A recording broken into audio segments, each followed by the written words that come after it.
here now at Walmart Bayshore Mall. So, andito sa pinakamataas ang Walmart. If the mall is not open yet until 9, sila ay open na.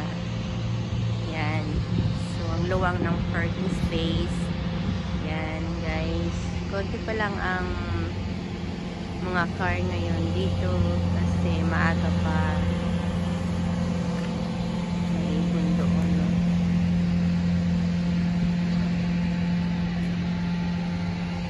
Ayan. Konti lang ang binili ko ngayon. In-order ko online. It's only worth $104. Konti lang siya. So, walang meat. Water, floor cleaner. Ano lang yun? Some seasoning, bread, and Coke. Yan. Ang liit ng nabili. At saka noodles.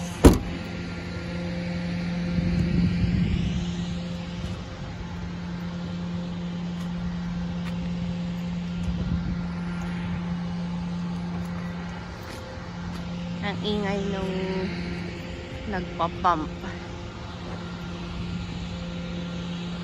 So, lilibot ko kayo dito sa harap ng mall. Yan, sa gilid ng daan yun. Isang apartment.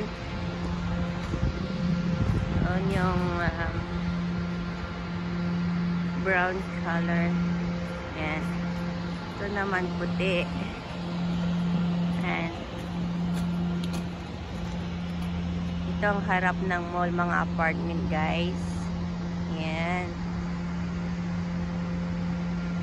Doon nakatira yung sa kong kawork dati, and then she bought a house.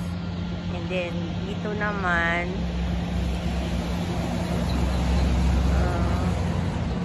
wala akong friend dyan na nakatira. Ito mas mataas to. Ayan.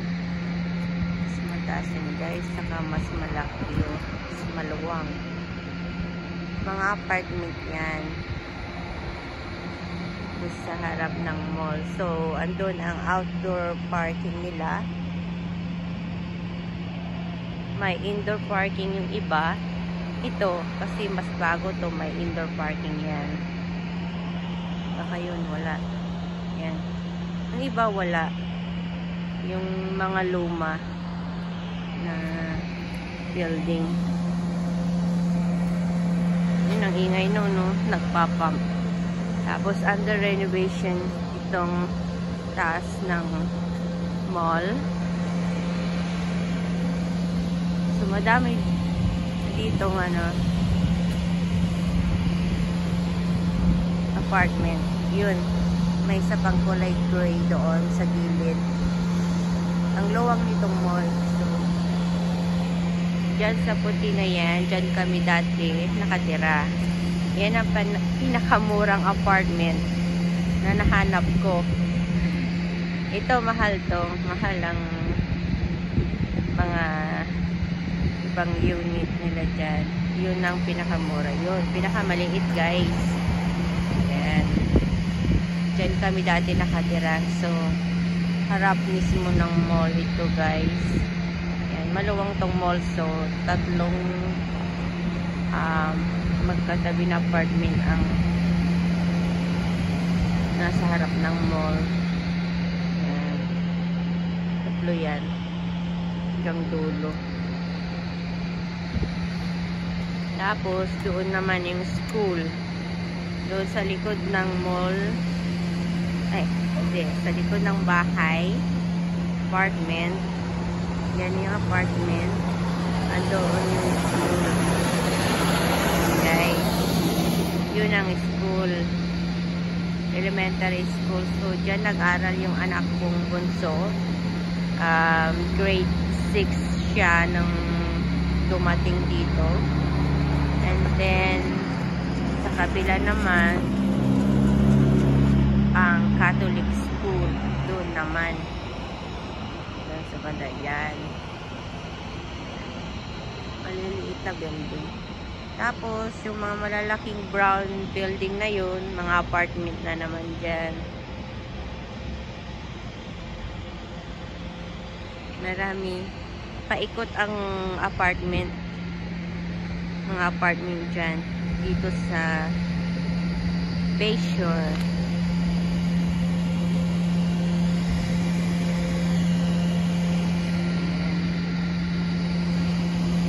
Napaka-convenient sumira dito. Kasi dito yung bus station na you can go south, north, west, east of Ottawa. Yan, kasi nasa middle kami. Ito yung middle of Ottawa. So, dyan sa Bandarian, sa gilid ng mall, dun sa dulong-dulo,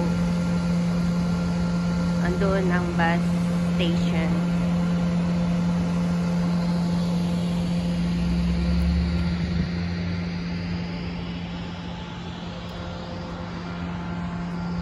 Guys, doon, tingnan nyo yung mall, napakaluwang. Yan, yung dulo doon.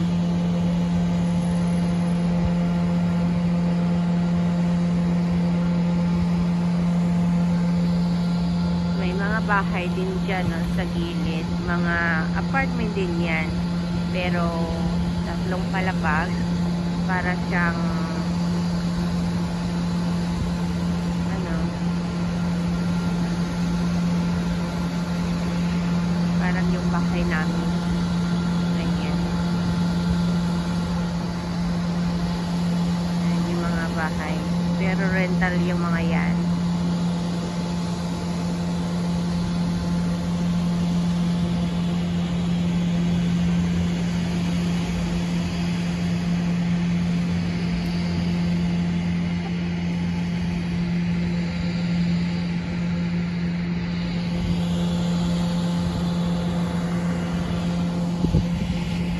Car ko. Ang ingay na nagpapump yun.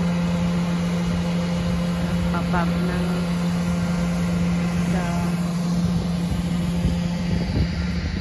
kung anong pinapump niya.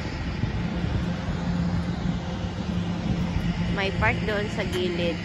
May park dyan sa likod ng building na yan. Sa tabi ng school.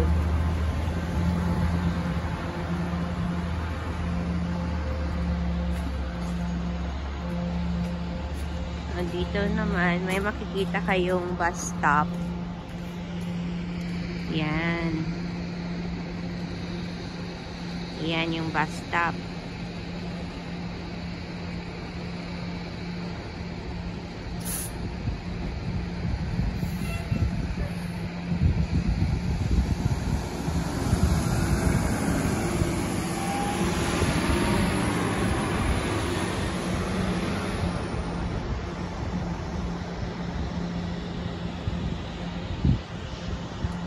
Guys, tapos na tayo nag-video. Uwi na tayo, guys. Malamig ngayon. 5 degree. It's not too bad. Wala pa yung snow. Natuna yung snow. Thank you guys for watching. See you soon. Don't forget to subscribe and likes. Bye, guys.